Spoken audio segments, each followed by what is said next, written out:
নমস্কার বন্ধুরা, সবাইকে শারদীয় শুভেচ্ছা জানিয়ে শুরু করছি ধামাকা আরও একটা পর্ব। পূজা এসে গেছে আর বাড়িতে মিষ্টি হবে না এটা তো হতে পারে না, তাই দারুণ একটা মিষ্টির রেসিপি নিয়ে হাজির হয়ে গেলাম। আপনারা দেখতেই পাচ্ছেন এটা দেখতে কতটা সুন্দর হয়েছে, আর এর স্বাদ নিয়ে কিন্তু কোনো কথা হবে না। বাড়িতে থাকা কিছু সাধারণ উপকরণ দিয়েই তৈরি করা যায় অসাধারণ এই মিষ্টিটা। চলুন তাহলে সম্পূর্ণ রেসিপিটা দেখেন। আর শুরুতেই নিয়ে নিয়েছি বেশ কিছুটা পরিমাণের নারকেল, যেটা আমি ডুমি ডুমি করে কেটে নিয়েছি, এবং এর পেছনে যে কালো অংশ থাকে সেটা কিন্তু আমি বটির সাহায্যে ছাড়িয়ে নিয়েছি। প্রথমে এগুলোকে একটু ব্লেন্ড করে নিতে হবে। এজন্য একটা ব্লেন্ডারের জগে আমি সম্পূর্ণ নারকেলের ডুমিগুলো দিয়ে দিলাম এবং শুকনো অবস্থায় আমি একটু ঘুরিয়ে নিব। কাজটা কিন্তু সহজ মনে হলেও একটু জটিল আছে, কারণ শুকনো জিনিস জানেন আপনারা এটা ঘুরতে চায় না। তো সেজন্য এখানে আমি দিয়ে দিলাম আগে থেকে জাল করা ঘন দুধ। আমি এখানে গরুর দুধ ব্যবহার করেছি এবং দুধটা কিন্তু ভালো করে জাল করে ঘন করে নিয়েছি এবং একটু ঠান্ডাও করে নিয়েছি। বাড়িতে গরুর দুধ না থাকলে কিন্তু গুঁড়ো দুধ জলে গুলেও কাজটা করা যেতে পারে। তো বেশ কিছুক্ষণ ঘুরিয়ে নেওয়ার পরে আমি 3-4টার মতো এলাচ ফাটিয়ে শুধু ভেতরের যে কালো অংশটা সেটাই দিয়েছি। আপনারা জানেন যে নারকেলের যে কোনো মিষ্টিতে এলাচের এই স্মেলটা কত ভালো লাগে।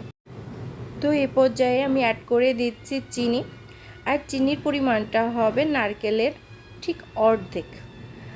অবশ্য নারকেলের মিষ্টতার উপরে এর কম বেশিও লাগতে পারে। এখন চলে যাচ্ছি সরাসরি চুলাতে। দেখতেই পাচ্ছেন কতটা স্মুথ একটা পেস্ট বানিয়ে নিয়েছি নারকেল চিনি দিয়ে। বকবক করতে করতে আজকের রেসিপির নামটাই তো বলা হয়নি। অবশ্য ভাবিনি আজকের রেসিপির কী নাম দেওয়া যায়। এটাকে কি নারকেলের কালারফুল প্যারা সন্দেশ নাম দিলে খুব খারাপ শোনাবে? আচ্ছা, আপনাদের উপরে দায়িত্ব দিলাম যে আজকের রেসিপির কী নাম দেব। কমেন্ট করে অবশ্যই জানাবেন। জাল করার সময় প্রথম দিকে কিন্তু হাইটে রাখতে পারেন, কিন্তু 5-7 মিনিট রাখার পরে যখন এরকম ফুটতে শুরু করবে তখন কিন্তু আপনারা জালটা মিডিয়াম আঁচেই রাখবেন। আর অবশ্যই অনবরত নাড়তে হবে, না হলে কিন্তু তলায় লেগে মিষ্টির কালারটা নষ্ট হয়ে যেতে পারে। আর এই কাজটা কিন্তু অনেকক্ষণ ধরে ধৈর্য সহকারে করতে হবে। তো এই পর্যায়ে বলে রাখি, আপনারা যারা এখনও আমার এই ছোট্ট চ্যানেলটাকে সাবস্ক্রাইব করেননি তারা অবশ্যই চ্যানেলটাকে সাবস্ক্রাইব করে পাশে থাকা বেল আইকনটিকে প্রেস করে দেবেন সবার আগে নতুন ভিডিওর আপডেট পেতে। আর অলরেডি যারা সাবস্ক্রাইব করেছেন তাদেরকে জানাই অসংখ্য ধন্যবাদ। এর আগে আমি কিন্তু নারকেলের সন্দেশের একটা রেসিপি আমার চ্যানেলে দিয়েছিলাম, যেটা আপনারা অনেক বেশি পছন্দ করেছিলেন। আর আজকের এই রেসিপিটাও অনেক সুন্দর হবে যদি আমার দেখানো সব টিপস ফলো করে বাড়িতে তৈরি করেন। অবশ্যই বাড়িতে তৈরি করার অনুরোধ রইল। তো দেখতেই পাচ্ছেন মিষ্টিটা কিন্তু অনেকটা শুকিয়ে এসেছে। তো এই পর্যায়ে জালটা কিন্তু একদম লোতে করে দিতে হবে। মিষ্টির এই টেস্টটা বাড়ানোর জন্য কিন্তু এখানে গুঁড়ো দুধ আর কিছুটা ঘি ব্যবহার করেছি। এখন ঘি আর গুঁড়ো দুধের সাথেও কিন্তু সব কিছু আবারও ভালো করে মিশিয়ে নিতে হবে। তো নাড়াতে নাড়াতে আমি কিন্তু একটু টেস্ট করে নিচ্ছিলাম যে পাকে চলে আসছে কিনা। আপনারা নারকেলের নাড়ু হয়তো অনেকেই বানিয়ে থাকবেন বাড়িতে, এর পাকটা জানা আছে।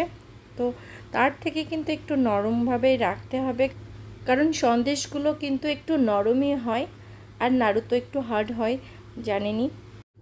এই টেক্সচারটা দেখে কিন্তু বুঝতে হবে যে কোন পর্যায়ে নামাতে হবে। আমার মনে হচ্ছে যে পাকে চলে আসছে, এবার আমি চুলা থেকে নামিয়ে নেব।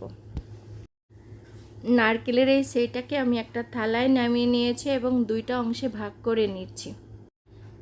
এক ভাগ আমি সরিয়ে রেখে অন্য ভাগে আমি গ্রিন ফুড কালারটা ব্যবহার করছি। আর মিষ্টিটাকে একটু সুন্দর দেখানোর জন্য এই প্রসেসটা করা।